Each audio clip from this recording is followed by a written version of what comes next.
Hey guys, Bo here, Cranky Canine. I am wanting to chat about indirect pressure versus direct pressure. Okay, so pressure is us enforcing our will onto a dog, trying to get it, force it to do what we want it to do. Okay, direct pressure versus indirect pressure. Direct pressure means I'm doing it to the dog. Okay, a yank of the leash would be direct pressure. Saying no, no, bad dog, you're a butthead would be direct pressure. Screaming at the dog and throwing something at it because it got onto your countertop, that's direct pressure. Okay. Low level e-collar method, depending on how you do it, a lot of the time is direct pressure. So in the industry, you'll see this low level e-collar technique where they turn the button on real tiny tickle, and then they turn the. I don't call it shock. It is very much low level. It's just a tickle, and I don't think it's inhumane or anything. I just don't think it's good. But they turn the button on, and then when the dog turns back towards them, the button turns off, and then they give food. Well, they're basically blaming themselves. They're saying, "Hey, I'm doing this to you. That button, that thing you feel, that's me." And then when the dog moves back towards them, it goes away, and then they give food. So in some ways, even though it's low level, it's still annoying, and they are blaming themselves for it. They're telling the dog, "I'm doing that to you."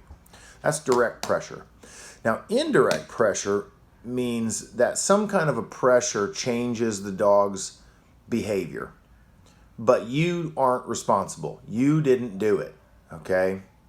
So in the scenario where direct pressure would be you walking down the street, popping the leash and yanking it, that's direct pressure, okay? But if you were to walk down the road with like a 15-foot leash on, and the dog pulled ahead of you and you turned around and went the other way, the dog would hit the end of the line shortly after and then be forced to move in your direction. Now, you wouldn't get blamed for that. He would instead have himself convinced that he should turn when you turn and that he shouldn't be flinging himself against the end of the line. So that means that he ran out of line. He flung himself against the end of the line. He hit the end of the line. Now we're going the other way. When he turns and goes the other way, he sees you 15 feet ahead, and now he has to catch up. That's indirect pressure. Direct pressure is popping the line and saying no directly. Indirect pressure is allowing the dog to fling himself against the end of the line. Both correct the dog back into the heel position. One, he blames you. The other, he blames himself. Or he blames the leash. See what I mean? Now, let's talk about counter surfing or trash cans. Booby traps are what you need to fix this problem. I use a remote collar. It's just the easiest. I've got them all over the place, and I use them a lot. And so, but you can use a lot of different types of booby traps. But the point is it needs to be indirect pressure, not direct pressure. So when the dog gets on your table or your countertop, you don't say, "No, no, bad dog, you're a jerk, get the heck off my countertop." Okay? Because then he's going to learn, all right, so as long as you don't see me, I shouldn't be on the countertop. So I don't want to get yelled at and scolded by you, so I won't do it when you're here. Then you walk out of the room, and then he's right back to stealing because he's only not doing it because you said so. But if you leave the room, then bets are off, right? So you need him to mistrust the countertop itself or the trash can itself, okay? So you need a booby trap. You need to convince him that the countertop or the trash can are either made out of electricity or they are mistrustful in some way. Some people use mouse traps. Some people use duct tape. They'll put a bunch of duct tape on the counter and the dog gets his paws stuck in it. They will use... the can trick. They'll take a bunch of metal cans, soup cans, and aluminum cans, tie them together like you would on the back of a limousine when somebody gets married, And then they put them in a shoe box, and then there's a tripwire that goes to a loaf of bread. The dog steals the loaf of bread, and all the cans fall all over their head. Okay? So you didn't do that. The booby trap did it. Okay? So when you leave the room, booby trap's going to continue to work. So With the electronic collar, you want to get like a webcam set up and go in the other room so that he doesn't blame you whenever he feels the electronic collar. He needs to blame the trash can or the countertop itself. That is indirect pressure.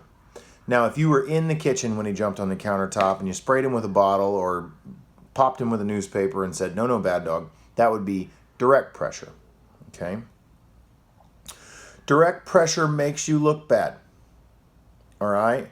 Direct pressure makes you look bad.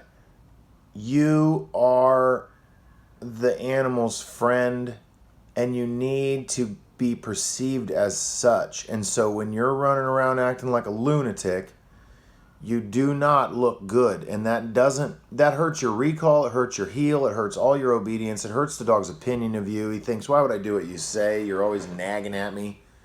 Okay? On a recall, he's never going to come back to the guy who's holding the pinch collar. Why would he? Okay, you're the guy with a pinch collar. You hurt me. I don't trust you. I'm not coming to you when called if I'm off leash. Okay? With the electronic collar, indirect pressure versus direct pressure, the low-level e-collar technique, I think I mentioned it earlier, you turn the juice on, and when the dog turns toward you to turn it off, you're blaming yourself. You're saying, hey, you feel that stimulation? I'm the one doing that, and when you come back towards me, I'll give you food. And you're blaming yourself for that. So they know you did it, okay? Indirect pressure would be the dog is out chasing a squirrel, and he goes towards a squirrel, gets close to it, and then you use the collar in an electronic stimulation.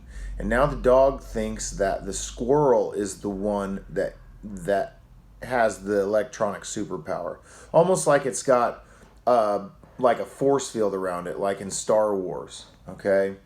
A self-defense system that the dog didn't know about, okay? That's indirect pressure. You hit the button on that. You change the dog's behavior with the button, but you successfully blamed it on the squirrel. So he doesn't blame you for it. He doesn't know you did it. That's indirect pressure. Does that make sense? And so direct pressure versus indirect pressure, this links up directly with our lifeboat analogy because you want to be the lifeboat. You do not want to be a boat full of pirates with machine guns. Okay? The dog needs to see you as trustworthy. The dog needs to see you as a friend. Otherwise, when the leash comes off, they're not going to come to you. They're just not. So let me know if you guys have any questions about this, indirect versus direct pressure. I'd love to get down the rabbit hole and do some chatting about it. So thanks, guys. Bye.